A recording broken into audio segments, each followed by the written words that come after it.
हिमालय के काराकोरम पहाड़ों में मौजूद है दुनिया की सबसे ऊंची रणभूमि। यहीं चट्टानों और बर्फ पर भारतीय सैनिक सामना करते हैं बेहद मुश्किल परिस्थितियों का, ताकि वो हिफाजत कर सकें एक ग्लेशियर की। यहाँ युद्ध का खतरा हर वक्त मंडराता रहता है और यही आज भी जारी है दुनिया का सबसे लंबे वक्त से चला आ रहा एयर सप्लाई ऑपरेशन। ये कहानी है सियाचिन की।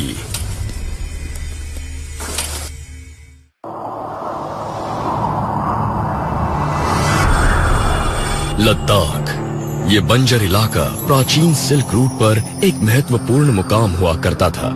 कारवां इसी रास्ते से सुदूर पूर्व भारत और यूरोप के बीच मसाले, रेशम, सोना और चांदी लाया ले जाया करते थे।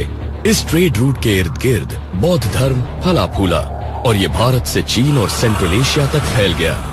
लेकिन 20वीं सदी के मध्य से भारत, पाकिस्तान और चीन के लिए लद्दाख की अहमियत पूरी तरह बदल गई है। इन तीनों देशों की सीमाएं काराकोरम पहाड़ों से लगी हैं। इसके पूर्व में चीन और पश्चिम में पाकिस्तान है। ये दोनों ही देश भारत के साथ युद्ध लड़ चुके हैं। ग्लेशियर से भरे इस इलाके में ही लेह से करीब 200 किलोमीटर उत्तर में मौजूद है सियाचिन ग्लेशियर, जो 77 किलोमीटर लंबा है। इसका निचला छोर 12,000 फीट की ऊंचाई पर है और सबसे ऊपरी छोर 18,000 फीट से भी ज्यादा ऊंचाई पर है। सियाचिन पर पिछले 3 दशकों से भी लंबे दौर से जंग छिड़ी हुई है। ये इलाका दुनिया का सबसे ऊंचा युद्ध क्षेत्र है। सियाचिन पोलर रीजन के बाहर दूसरा सबसे लंबा ग्लेशियर है। सियाचिन के पश्चिम में साल्तोरो रिज है।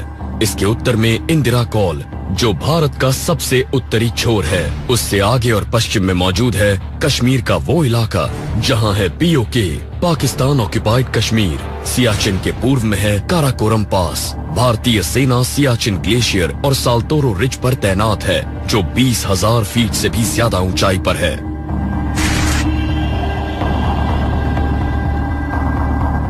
भारतीय सेना का 14th कोर हेडक्वार्टर लेह में मौजूद है। सियाचिन पहुंचने से पहले भारतीय सैनिक देश के अलग अलग हिस्सों से इसी ट्रांजिट कैंप में आते हैं। मेजर ऑक्टा ने खुद सियाचिन में काम करने की इच्छा जताई है। वो यहाँ पहली बार आए हैं और अब उनकी ट्रेनिंग शुरू होगी ताकि वो खुद को यहाँ की आबो हवा में ढाल पाएं। मैं हूँ मेजर अमित ऑक्टा।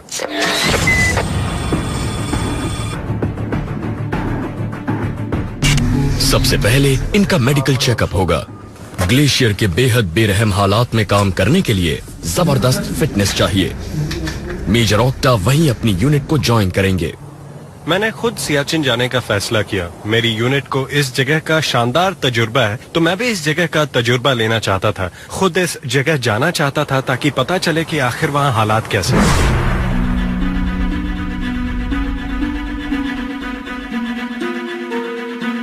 मैं हूँ मेजर विकल्प शर्मा। मैं हूँ आर्मी एविएशन कोर्स से।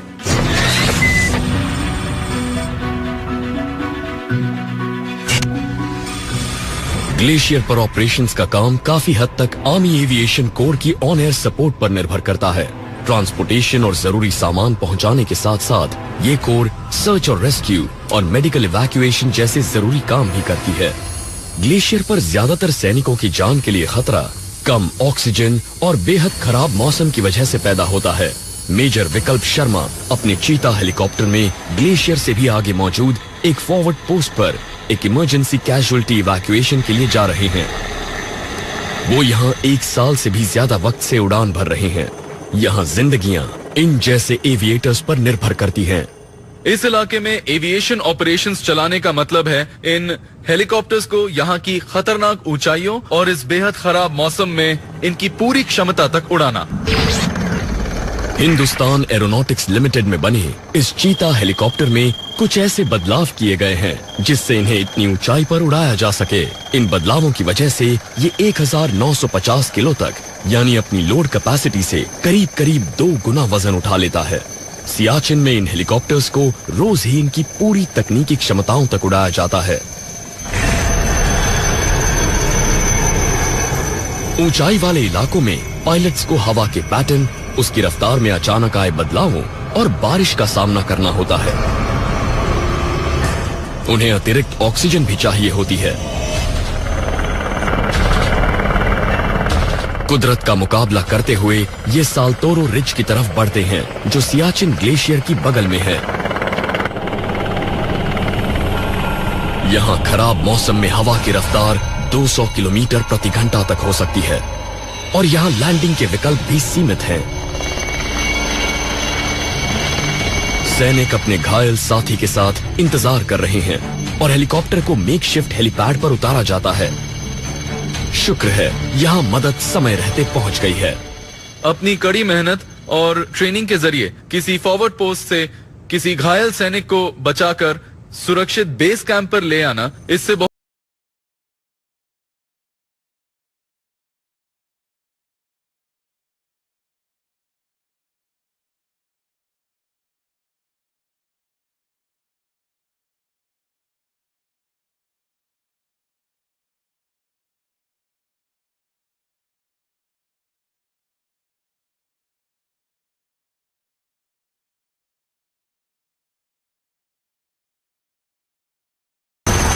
सैनिक बड़ी तेजी से बीमार सैनिक को लेने आ पहुंचते हैं। यहाँ वक्त की बड़ी अहमियत है। इमरजेंसी रूम में मेडिकल स्टाफ अपने काम में जुट जाता है। सैनिक के देखरेख की जिम्मेदारी कैप्टन डॉक्टर दीपशिखा पांडे पर है। मैं हूँ कैप्टन दीपशिखा। मैं आर्मी मेडिकल कोर्स से हूँ। हमारे यहाँ फॉरवर्ड पोस्ट से एक जवान पहुँचा है। उसे नींद न आने, उल्टी और सिर दर्द की शिकायत है। हमने उसे जरूरी दवाइयाँ दी हैं। उसे मैनिटॉल भी दी गई, लेकिन ऑक्सीजन देने के बावजूद उसकी तबीयत में बिल्कुल भी सुधार नहीं आ पा रहा है। डॉक्टर्स समझ जाते हैं कि इस सैनिक का इलाज सियाचिन बेस कैंप पर नहीं हो सकता। उसकी तबीयत और भी बिगड़ सकती है और उसे फौरन लेके आर्मी हॉस्पिटल ले जाना जरूरी है। लेकिन आखिरी फैसला बेस कमांडर का होगा। मैं हूँ colonel Hariharan, base commander, base camp Siachen glacier.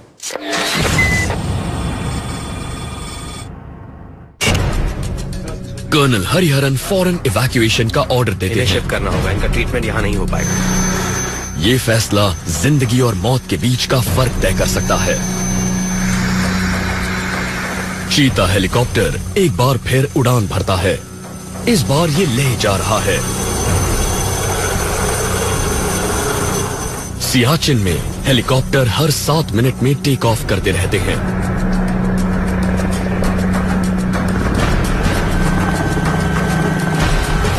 और लेह में मौजूद एयर ट्रैफिक कंट्रोल के बिना ये मुमकिन नहीं हो सकता। आर्मी एविएशन का हर दिन चुनौतियों से भरा होता है। एक तो ये इलाका बेहद मुश्किल है और साथ ही मौसम हमेशा बदलता ही रहता है। आप लैंडिंग कर सकते हैं। हेलीकॉप्टर लैंड कर रहा है। आप घायल सैनिक को ले जाने के लिए तैयार रहिए। 40 मिनट में बीमार सैनिक को लेह पहुंचा दिया जाता है। यहाँ हवा का बहाव हर घंटे बदलता है और लैंडिंग यहाँ एक चुनौती हो सकती है। Perfect landing. मेजर विकल्प एकदम परफेक्ट लैंडिंग करते हैं। अब इसके बाद काम शुरू होता है लेह में मौजूद डॉक्टर्स का। रोज इस तरह के फ्लाइंग मिशंस कम से कम 2 जिंदगियां बचाते हैं।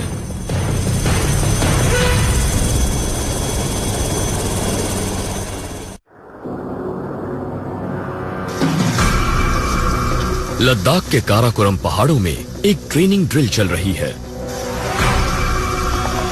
एक हथियारबंद प्लाटून लगभग खड़ी चढ़ाई से नीचे उतरती है।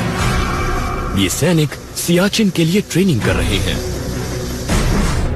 ये सैनिक दुनिया की सबसे ऊंची रणभूमि की तैयारी करते हुए तीखी ढलानों पर से नीचे उतरते हैं। कुछ दूसरे सैनिक दुश्मन की किसी चौकी पर हमले की प्रैक्टिस करते हैं। तीखी चढ़ाइयों पर चढ़ना एक बात है, लेकिन तेज रफ्तार पर ऐसा करना एकदम अलग बात।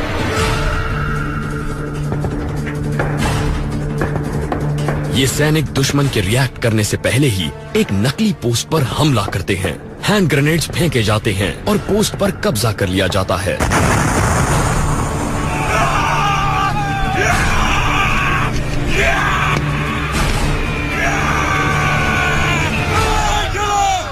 जवानों ने पहला पड़ाव तो पार कर लिया, लेकिन आगे और कड़े मुकाम आने बाकी हैं।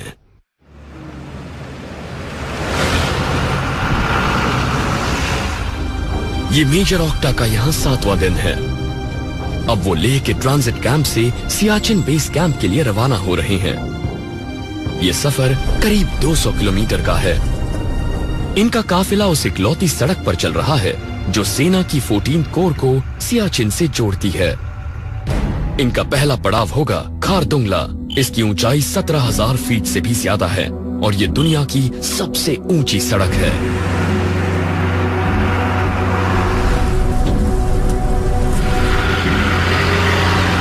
इस सड़क को पूरे साल चलते रखना बहुत मुश्किल काम है। सर्दियों में होने वाली भारी बर्फबारी और गर्मियों में लैंडस्लाइड और ग्लेशियर्स का पिघलना एक चुनौती है। अचानक फटने वाले बादलों से किसी पहाड़ी का पूरा हिस्सा बह सकता है। काफिला खारदुंगला पहुंच गया है जो लेह के 40 किलोमीटर उत्तर में है। मेजर ऑक्टा अपनी अब तक की सबसे मुश्किल पोस्टिंग के एक कदम और करीब पहुंच गए हैं। सियाचिन में पोस्टिंग होना अपने आप में बड़े गौरव की बात है। अगर लोग आपसे पूछें कि आपकी पोस्टिंग कहां हो चुकी है और आप बताएं कि आप सियाचिन भी पोस्टेड रहे हैं, तो आपके प्रति लोगों का नजरिया बदल जाता है।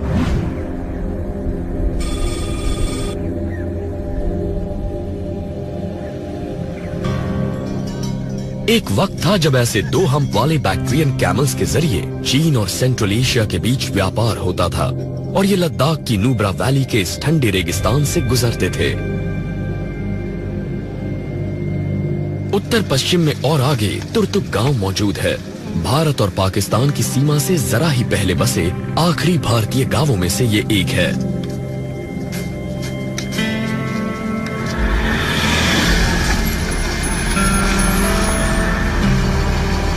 एक दशक से भी ज्यादा से यहाँ गोलाबारी नहीं हुई है, लेकिन दोनों देशों के बीच सीमाओं के निर्धारण को लेकर एक राय भी कायम नहीं हुई है।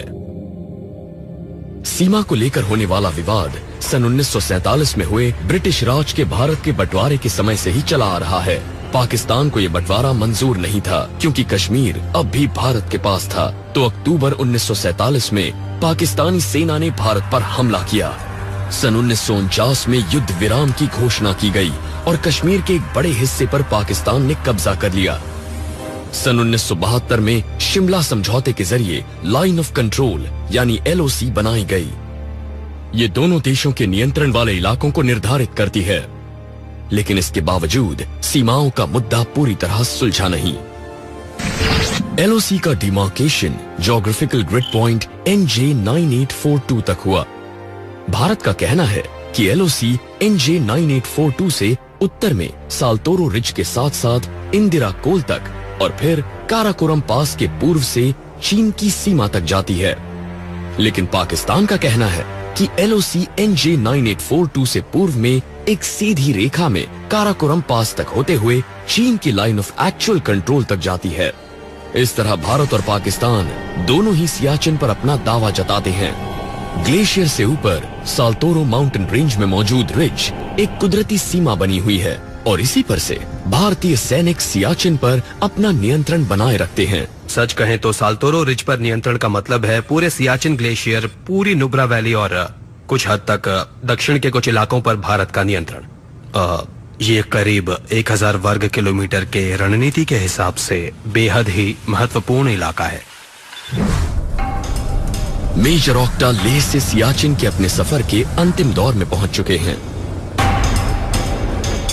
ये ऊंचे पहाड़ों को पार करके अब नुब्रा वैली में सफर कर रहे हैं। इनकी यूनिट पहले ही बेस कैंप पहुंच चुकी है। इनमें से कुछ सैनिकों को सियाचिन का पुराना अनुभव है, लेकिन मेजर ऑक्टा पहली बार इस ग्लेशियर पर जाएंगे। मुझे अपनी यूनिट को ज्वाइन करने का मौका मिला है और वो भी सियाचिन में, इसलिए मुझे बहुत अच्छा लग रहा है। मेरे ये सैनिक जैसे इस इलाके के लिए ही बने हैं। ये इन पहाड़ों से बहुत अच्छी तरह वाकिफ हैं। ये कहीं भी चढ़ सकते हैं, खुद को दिया गया कोई भी काम कर सकते हैं। इनकी तरह काम करने के लिए मुझे भी काफी मेहनत करनी पड़ेगी। 14 घंटे के सफर को तय करने के बाद मेजर ऑक्टा आखिरकार सियाचिन बेस कैंप पहुंच जाते हैं। वो अपनी जिम्मेदारी की शुरुआत यहीं से करेंगे।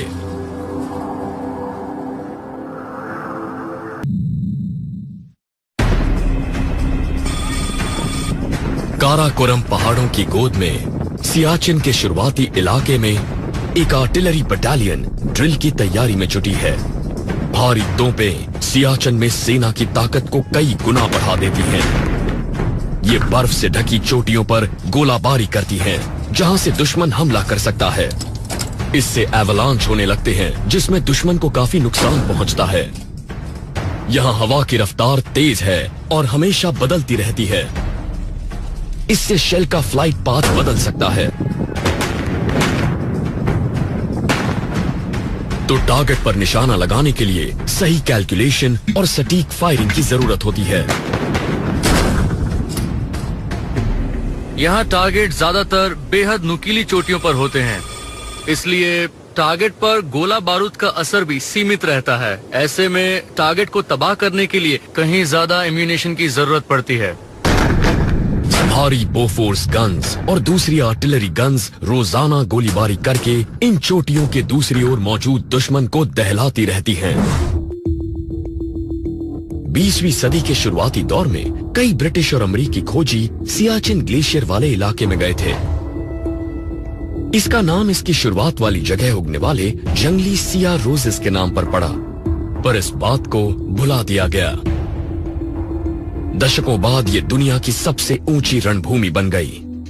सन 1970 के दशक के आखिरी सालों में पाकिस्तान ने सियाचिन इलाके में माउंटेनियरिंग को बढ़ावा देना शुरू कर दिया, ताकि इस हिस्से पर अपना दावा साबित कर सकें। लेकिन भारत ने बिना वक्त गंवाए प्रतिक्रिया की।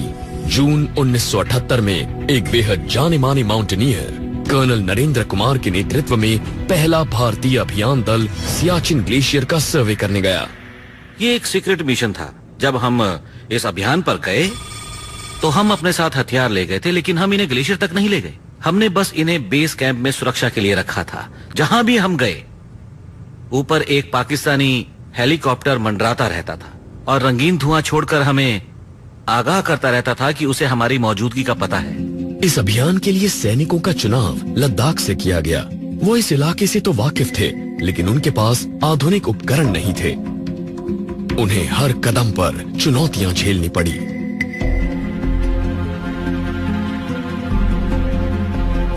लेकिन बाधाओं का सामना करते हुए कर्नल कुमार और उनके साथियों ने 18,900 फीट ऊंचे इंदिरा कॉल और सियाचिन सेक्टर में मौजूद 24,370 फीट ऊंचे सिया कांगरी की चोटियों पर विजय पाई। ये ऊंचाई भारत के सबसे ऊंचे और दुनिया के तीसरे सबसे ऊंचे पहाड़ कंचनजंगा से सिर्फ 4,000 फुट कम है। भारतीय सेना की टीम बहुत महत्वपूर्ण सूचनाएं लेकर लौटी। मैंने उन्हें एक डिटेल रिपोर्ट दी। मैं हर पास पर गया था। मैंने सरकार को बताया कि अगर हम सियाचिन ग्लेशियर पर कब्जा बनाए रखना चाहते हैं तो हमें थोड़ा और पश्चिम में साल्तोरो रिज पर जाना होगा। इंटेलिजेंस रिपोर्ट्स के मुताबिक सन 1984 में पाकिस्तान ने यूरोप के उन्हीं सप्लायर्स को बहुत से आर्कटिक उपकरण खरीदने का ऑर्डर दिया, जिनका इस्तेमाल भारत करता था। इसका मतलब था कि पाकिस्तान की सेना ऊंचाई पर कदम जमाने के हिसाब से तैयारियां कर रही थी। इसे कोड नेम दिया गया ऑपरेशन आबाबील। इसके जवाब में भारत ने ऑपरेशन मेघदूत नाम से एक मिलिट्री ऑपरेशन शुरू किया और सियाचिन में सैनिकों को आसमान से उतारा। इसकी शुरुआत 13 अप्रैल 1984 को हुई। कुछ हफ्तों में ही भारतीय सेना पूरे सियाचिन इलाके पर अपना नियंत्रण जमा चुकी थी।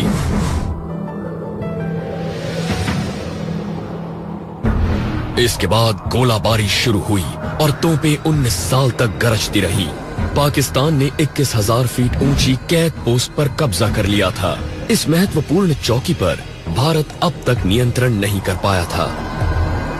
फिर 26 जून 1987 को भारतीय सेना ने अचानक हमला किया। दोपहर 1:30 बजे नायब सूबेदार बाना सिंह अपनी टीम के साथ 1,500 फुट ऊंची बर्फीली दीवार पर चढ़े और उन्होंने कैद पोस्ट को अपने नियंत्रण में ले लिया। ये एक बड़ी जीत थी।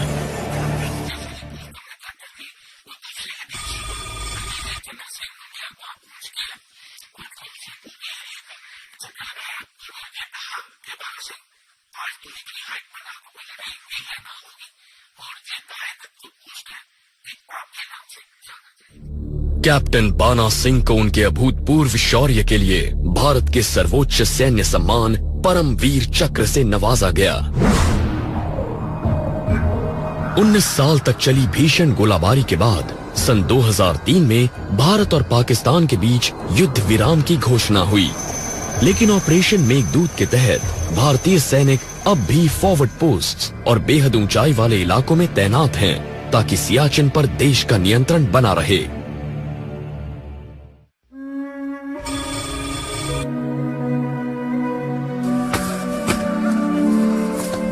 आधिकारिक आंकड़ों के मुताबिक सन 1984 से आज तक इस ग्लेशियर पर भारत के करीब 900 सैनिक शहीद हो चुके हैं। सियाचिन वॉर मेमोरियल उन भारतीय सैनिकों के सम्मान में बनाया गया है जिन्होंने सियाचिन वॉर में अपनी जान कुर्बान की।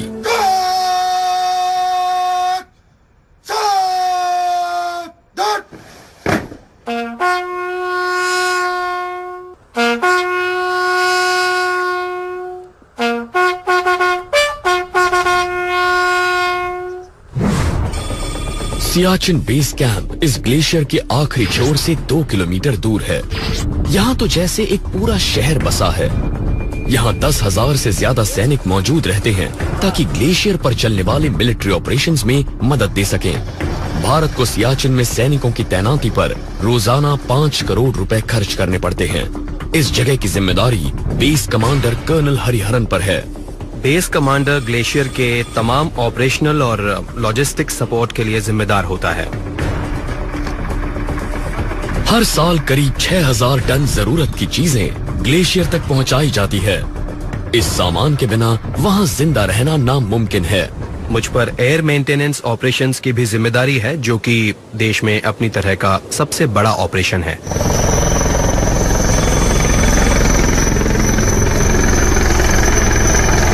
ऑपरेशन मेघदूत दुनिया में सबसे लंबे समय से चला आ रहा एयर सप्लाई ऑपरेशन है। इसे पूरे साल जारी रखना पड़ता है। पायलट्स को एक साल में उड़ान भरने लायक करीब 200 दिन मिलते हैं, लेकिन हेलीकॉप्टर्स दिन की शुरुआत से लेकर दोपहर तक ही ऑपरेट कर सकते हैं।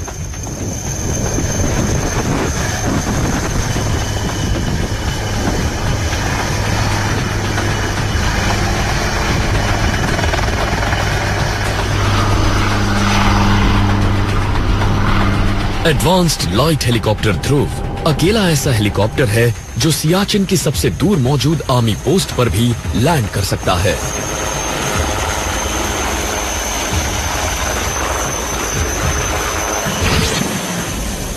हिंदुस्तान एरोनॉटिक्स लिमिटेड ने जो ध्रुव मार्क 3 बनाया है, उसमें एक एडवांस्ड शक्ति इंजन है। ये 5,500 किलो वजन उठा सकता है, यानी चीता हेलीकॉप्टर से 2.5 गुना ज्यादा। अपनी कार्बन फाइबर बॉडी की वजह से इस हेलीकॉप्टर का वजन बहुत कम है।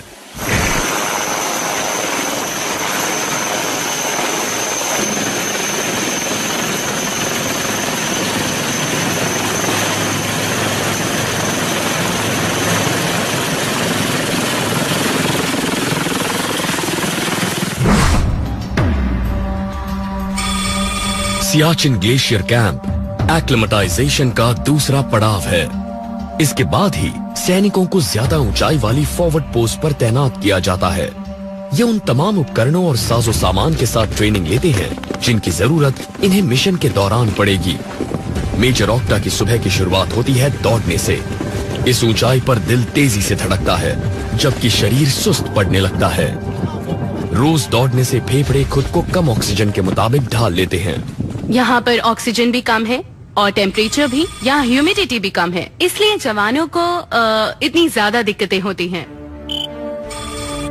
8,000 फुट से ज्यादा ऊंचाई पर इंसान के शरीर को अक्यूट माउंटेन सिकनेस यानी कि AMS की वजह से दिक्कत हो सकती है। 12,000 फीट की ऊंचाई पर सांस फूलने, बदहजमी, सिर दर्द और नींद न आने की शिकायत होने लगती है। 17,000 फीट की ऊंचाई पर हालात और खराब हो सकते हैं। शरीर का तापमान खतरनाक ढंग से घट सकता है और फेफड़ों में फ्लूइड भर सकता है। 20,000 फीट या उससे ज्यादा ऊंचाई पर मौत का खतरा बहुत ज्यादा बढ़ जाता है। जवानों को स्ट्रोक या हार्ट अटैक हो सकता है। यहाँ शुरुआती लक्षणों में शामिल है याददाश्त का कम हो जाना। ऊंचाई वाली जगहों के लिए एक्लिमेटाइज होने से ये जोखिम कम हो जाते हैं। सही ट्रेनिंग की बदौलत हर सैनिक अपने साजो सामान को उठाकर चल पाएगा और सियाचिन पर देश की सुरक्षा कर पाएगा।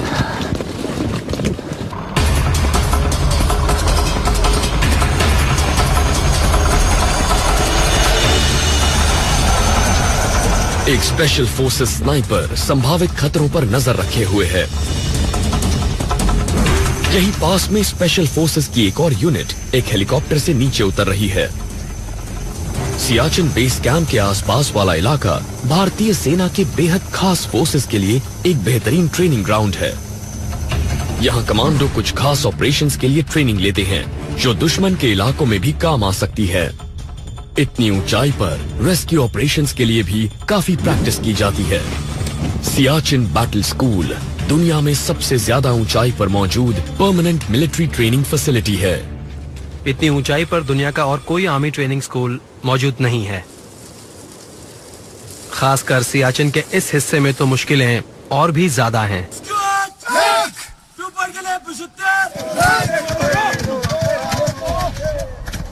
ट्रेनिंग ग्राउंड ग्लेशियर वाले इलाके जैसा ही है जहां कभी भी कुछ भी हो सकता है।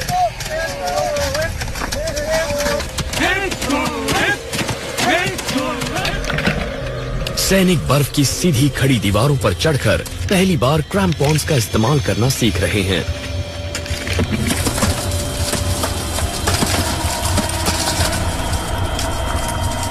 मेजर ऑक्टा और उनकी टीम बर्फ की एक दीवार पर चढ़ रही है।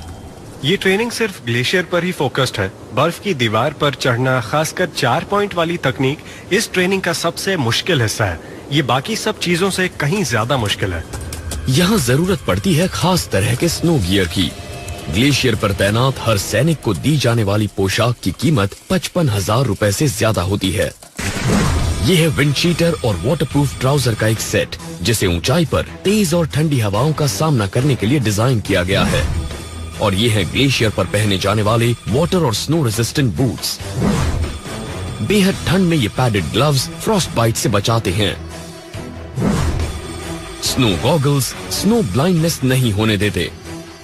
माउंटेन गियर के अलावा हर सैनिक को खास तौर पर ऊंचे इलाकों के लिए डिजाइन किए गए टूल भी दिए जाते हैं। आइस एक्स बर्फ को काटकर चढ़ाइयां चढ़ने और उतरने में मदद करती है। जुमार नाम के एक मैकेनिकल डिवाइस का इस्तेमाल रस्सी के सहारे ऊपर चढ़ने के लिए किया जाता है। जूतों में लगाए जाने वाले क्रैम्पॉन्स बर्फ पर पकड़ बनाने में मदद करते हैं। एवलांच ट्रांसीवर रेस्क्यू से जुड़ा एक महत्वपूर्ण टूल है।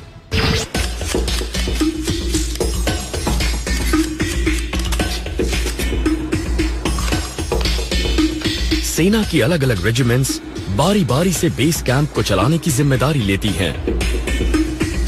इसका सबसे बड़ा असर किचन में नजर आता है। राशन पंजाब जैसी दूर दराज जगहों से सड़क के रास्ते यहाँ पहुँचता है, जिसमें अक्सर कई दिन लग जाते हैं। इसीलिए मेन्यू में ज्यादा वैरायटीज नहीं होती। जैसे हमारे पास ड्राई राशन आ जाता है, फ्रेश वगैरह आ जाता है, तो हम सीक्यू में बैठकर मेनू प्रोग्राम सेट कर देते हैं। सुबह ब्रेकफास्ट के साथ क्या होगा, लंच के साथ और डिनर के साथ। तो लास्ट में हम क्वार्टर साहब के पास जाते हैं, चेक करवाते हैं कि साहब ये हमने मेनू बनाया है। साहब चेक करते हैं, इसके हिसाब से बनता है सर। हर सुबह बेस कमांडर केरोसिन शेड की जांच करते हैं। केरोसिन की बड़ी अहमियत होती है। सर्दियां यहाँ लंबी और मुश्किल होती हैं और औसतन 35 फुट बर्फ गिरती है। तापमान 0 से 60 डिग्री सेल्सियस से भी नीचे पहुँच जाता है। इन मुश्किल इलाकों तक ईंधन गर्मियों में ही पहुँचाया जाता है। ग्लेशियर तक कोई सड़क नहीं है, लैंडिंग पैड भी नहीं है। इसीलिए दूर दराज मौजूद चौकियों पर ज्यादातर सामान एयर ड्रॉप किया जाता है।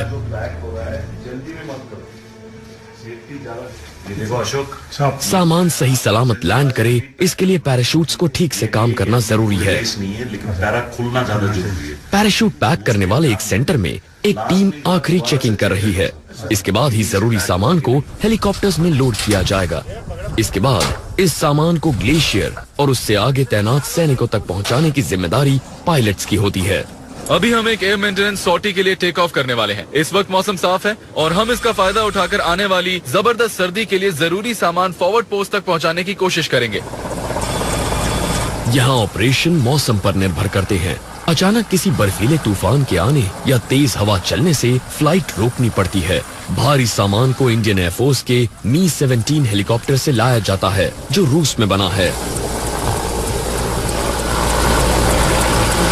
इस मॉडल के पीछे की तरफ एक दरवाजा है, जिससे सामान को लोड और ड्रॉप करना आसान हो जाता है।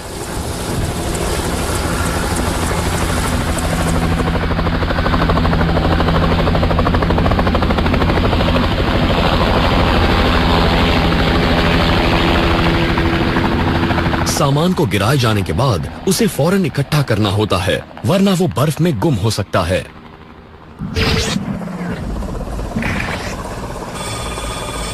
मी-17 HAL ध्रुव के मुकाबले कहीं ज्यादा भारी हेलीकॉप्टर है। ये 13,000 किलोग्राम तक सामान ले जा सकता है। ये जंग के वक्त गनशिप के तौर पर भी इस्तेमाल किया जा सकता है। हर हफ्ते एक नई प्लेटून ग्लेशियर के किसी हिस्से पर पोजीशन लेती है। रास्ते में ये एक खास जगह पर रुकती है। ये है ओपी बाबा का मंदिर। हर धर्म के लोग यहाँ आते हैं और ये सियाचिन में शहीद हुए ओपी बाबा को समर्पित है।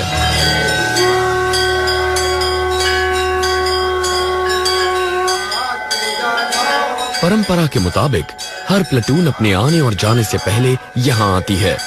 ऐसा कहा जाता है कि इस शहीद सैनिक की आत्मा ग्लेशियर पर अपनी ड्यूटी के लिए जाने वाले सैनिकों की रक्षा करती है।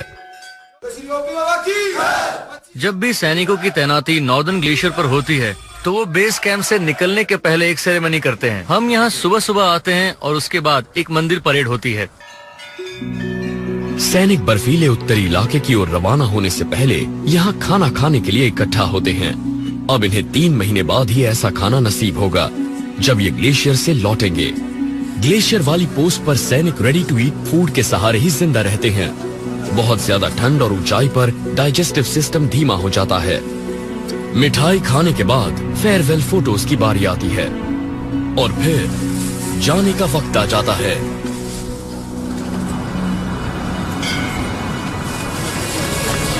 हर सैनिक के पास एक भारी 20 किलो का बैकपैक होता है। ये सभी जवान आपस में रस्सी से बंधे होते हैं। साथ रहने से ही सुरक्षा मिलती है। ये सैनिक जानते हैं कि इनमें से कुछ शायद कभी ना लौटे।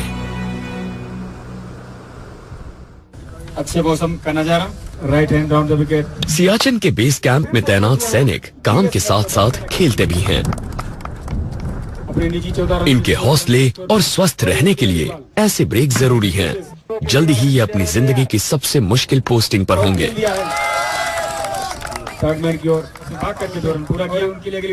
अनुभवी और नए सैनिक ऐसी ही मुलाकातों के दौरान अपने अनुभव एक दूसरे से बांटते हैं।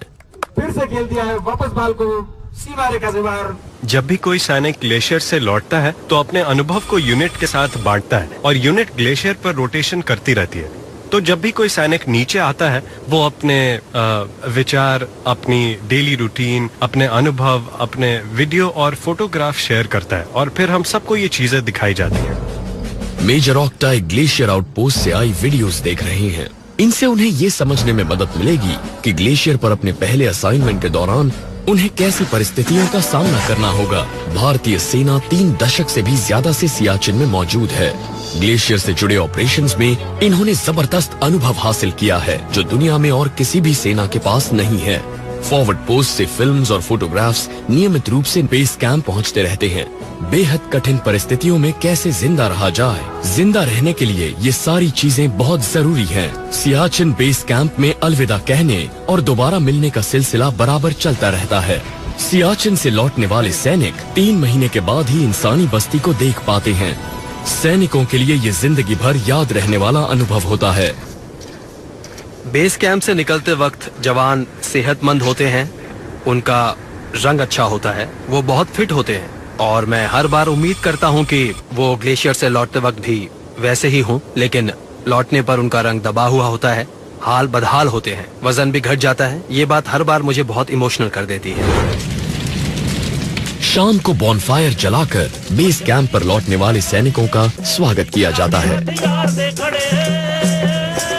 ये लोग घर लौटने से पहले एक हफ्ते तक यहाँ थोड़ा आराम करेंगे। दूसरी रेजिमेंट्स के सैनिक भी इस स्वागत में शामिल हो जाते हैं।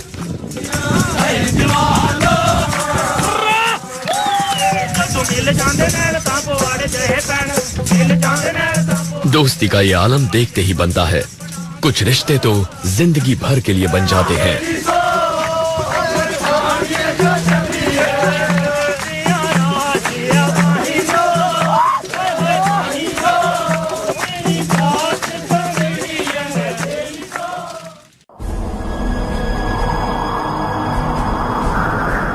भारतीय सेना के सियाचिन बेस कैंप में मेजर ऑक्टा ग्लेशियर पर अपने पहले असाइनमेंट पर निकलने की तैयारी में है। एक्लिमेटाइजेशन और ट्रेनिंग जैसे मुश्किल काम खत्म हो चुके हैं। 2 अफसर, 2 जेसीओ और वो बेस कमांडर को रिपोर्ट करते हैं। तैयार है श्रीमान। कर्नल हरिहरन के लिए ऐसी विदाइयां नई बात नहीं है। सियाचिन में ये उनकी तीसरी तैनाती है। वो यहाँ से जा रही इस प्लेटून को आखिरी बार एड्रेस कर रही हैं। उनके दिमाग में इनमें से हर एक की सलामती अहमियत रखती है। तजुर्बे ने उन्हें एक नया नजरिया दिया है। हम में से कई सोचते हैं कि अहमियत फिजिकल फिटनेस की ही है। बेशक ऐसा है, ये जरूरी है, लेकिन आपको मेंटली भी उतना ही फिट होना पड़ता है। हर इंसान की शारीरिक बनावट अलग होती है और ये बात आप सिर्फ अनुभव के जरिए ही समझ सकते हैं। सब जाने के लिए तैयार है? ये सैनिक सिर्फ अपनी ट्रेनिंग और एक दूसरे की मदद के जरिए ही दुनिया के सबसे ऊंचे मिलिट्री जोन में 3 महीने तक तैनात रहेंगे। जैन श्रीमान, ब्रेक करने के ये मेजर ऑक्टा का अब तक का सबसे मुश्किल मिशन है। मैंने अपनी ट्रेनिंग पूरी कर ली है, मुझे सारे इक्विपमेंट मिल गए हैं। ग्लेशियर पर 3 महीने का वक्त बिताने के लिए मैंने बहुत मेहनत की है और मुझे लगता है अब मैं अपने मिशन पर जाने के लिए पूरी तरह तैयार हूँ।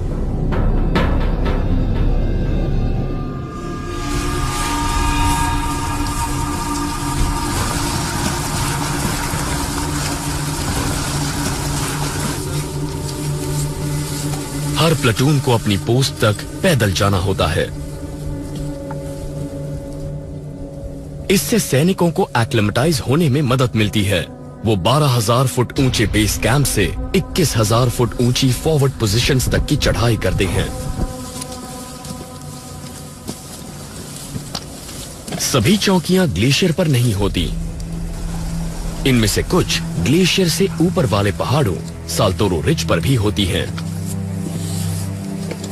यहाँ भारतीय सेना को ऊंचाई का फायदा मिलता है और यहाँ से वो सियाचिन और पूर्व में मौजूद इलाकों पर भी अपना नियंत्रण बनाए रख पाती है। इसके पश्चिम में पाकिस्तानी सेना मौजूद है।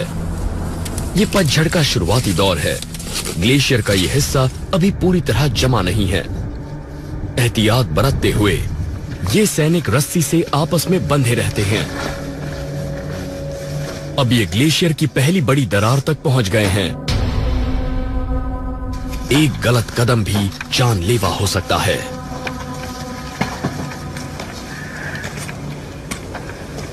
बेशक बैटल स्कूल में हमें जो ट्रेनिंग मिली थी उसमें ऐसे दरारों को पार करना भी सिखाया गया था, लेकिन जब हम ग्लेशियर की उस पहली बड़ी दरार को पार कर रहे थे तो वो एक्सपीरियंस वाकई जबरदस्त था। हम एक सीढ़ी पर चल रहे थे और उस सीढ़ी के बीच में खड़े होकर नीचे उस दरार की गहराई को देखने पर हमारे दिल की धड़कनें तेज हो रही थी।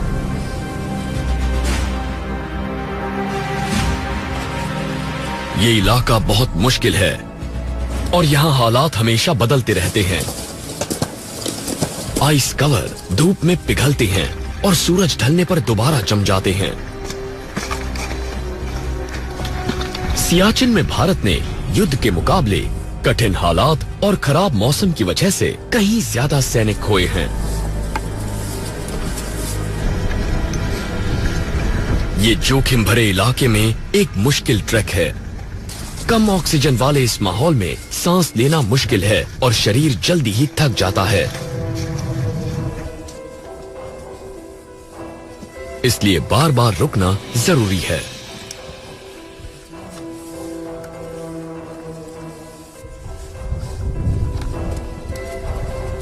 बार बार पानी पीना भी उतना ही जरूरी है।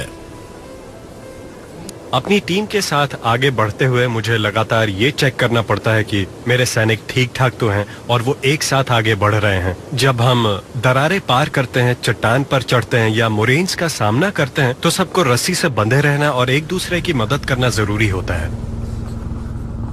हेलीकॉप्टर सुबह से ही ग्लेशियर पर उड़ान भरते रहे हैं।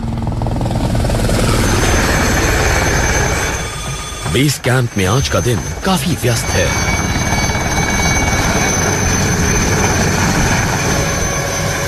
एयर मेंटेनेंस क्रू सर्दियों की शुरुआत से पहले साफ आसमान और अच्छे मौसम का भरपूर फायदा उठाने के लिए ओवरटाइम कर रहा है।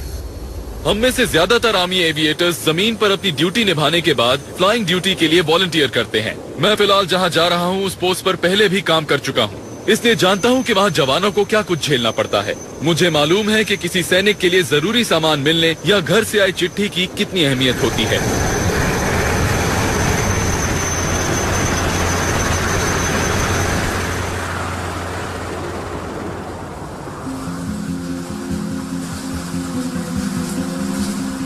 सियाचिन के पथरीले और बर्फ वाले माहौल में स्पेशल फोर्सेस कड़ी ट्रेनिंग लेती हैं। एक स्नाइपर टीम खुद को बर्फ में छिपाकर किसी संभावित टारगेट पर नजर रखती है।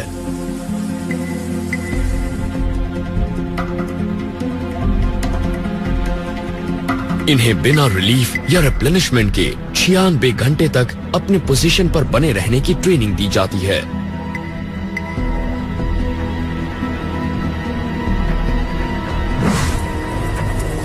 मेजर ऑक्टा की प्लेटून बर्फीले इलाके तक पहुंच गई है। इन ऊंचाइयों पर पूरे साल बर्फ बनी रहती है। यहां जमीन फिसलन भरी है।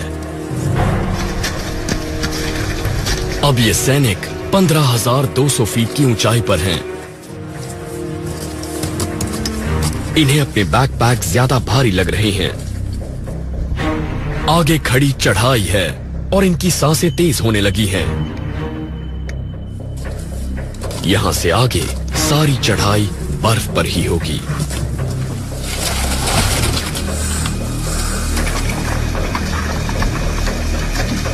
आखिरकार ये अपनी फॉरवर्ड पोस्ट पर पहुंच जाते हैं। जैन साहब, ग्लेशियर में आपका हार्दिक स्वागत है साहब। थैंक यू साहब। ये लोग झटपट अपने साथी सैनिकों से चार्ज ले लेते हैं जो इनसे पहले इस आउटपोस्ट की निगरानी करते रहे हैं। अब यहाँ की जिम्मेदारी मेजर ऑक्टा की है।